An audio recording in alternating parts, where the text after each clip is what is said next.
Dengan soalan berikutnya daripada Puan Mazni Hassan. Assalamualaikum. Waalaikumsalam warahmatullahi wabarakatuh.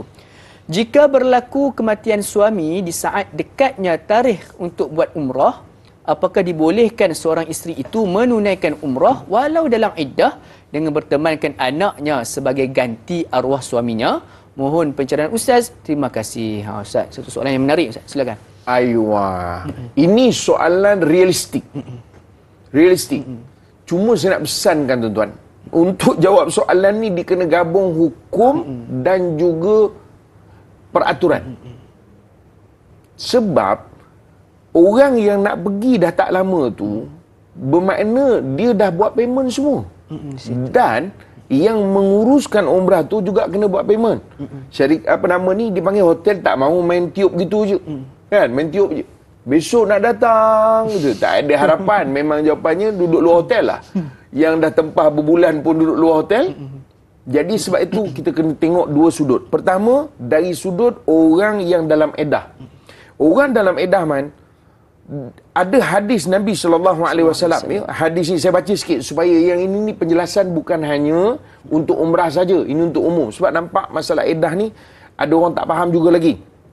Dalam satu hadis Nabi SAW, dia sebut Furai'ah binti Malik bin Sinan ni, dia jumpa dengan Nabi SAW kerana dia ni dalam edah. Ya, dalam edah. Jadi, masa itu dia datang jumpa Nabi SAW untuk bagi tahu dia nak balik rumah keluarga dia.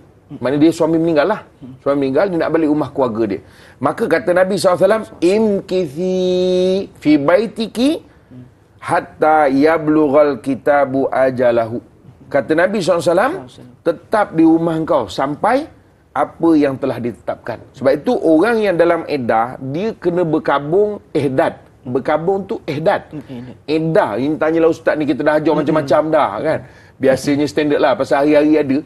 Jadi dia dengar je, dia bukan nak faham betul. Edah ni 4 bulan 10 hari, maknanya dia kena duduk di rumah itu. Itu satu. Ini dalam konteks edah tu sendiri. Bermakna, kita sebut duduk di rumah tu. Ihdad itu dia tak boleh nak melawa-lawa. Jadi artinya orang yang dalam edah, bila dah kata suruh duduk di rumah tu, hadis Nabi SAW ni tak benarkan dia keluar kecuali darurat. Maksud darurat ni apa? Kata rumah tu terbakar.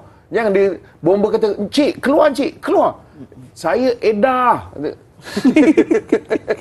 Tak mahu dia. Kena keluar lah. Kan? Contohnya, banjir.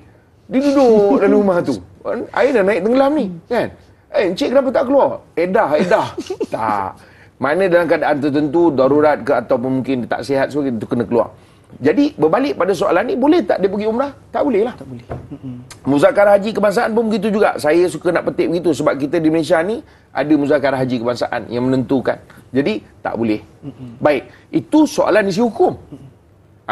Satu perkara yang lain, soalan dari segi peraturan pula. Kementerian Pelancongan, sebab umrah ni bawah Kementerian Pelancongan, dia ada lesen kan pada syarikat-syarikat ni. Dia ada ketentuan pula, dia punya tu. Syarikat penerbangan, dia ada dia punya rules sendiri. Bila kita batal last minute, ada penalti. Kita tak boleh dapat keseluruhan duit kita. Hotel pun dia ada penalti dia. Silap-silap bukan penalti lagi. Dia terus corner. Maknanya ini semua nak kena ambil kira. Jadi sebab itu kalau tanya saya punya pandangan yang ihdad tadi, yang edah tadi, dia bertenang di situ, gantikan dengan orang lain supaya tak burn. Supaya tak burn. Ini kena faham. Tuan-tuan ni saya kongsikan supaya apa? Kadang-kadang kita kena realistik. Jadi maknanya bila dalam keadaan ini bima qadarallah, kita pun tak minta. Kecuali memang hari-hari minta laki dia mati, itu buat lain lah. Tapi makna kita tak minta. Jadi mungkin Allah nak uji begitu. Jadi artinya cari orang lain untuk gantikan tempat dia. Sekurang-kurangnya selamat. Jadi tak, kalau ada kerugian pun tak banyak. Apa yang berlaku bila saya tengok, setengah orang bila keadaan ni berlaku, semua sekali cabut. Bila semua sekali cabut, naik. Faham tak? Adik-beradik yang sama-sama, dia kata nak pergi 10 orang. Yang ini seorang meninggal, 2 orang ni lah tak pergi. 2 orang tak pergilah. Yang meninggal tu nak pergi macam mana gaya pula. Takkan yang meninggal tu pergi. Yang meninggal tu memang tak pergi dah. Isteri dia pun tak pergi. Tapi yang lain pergi. Kalau tidak, yang lain pun akan kena rugi. So, tuan-tuan kena faham. dalam masalah ni dia banyak main dengan banyak pihak. Kapal terbang, apa nama, visa lagi tak boleh nak reverse dah. Tak boleh. Jadi hotel, pengangkutan semuanya mesti di awal, dia tak boleh last minute.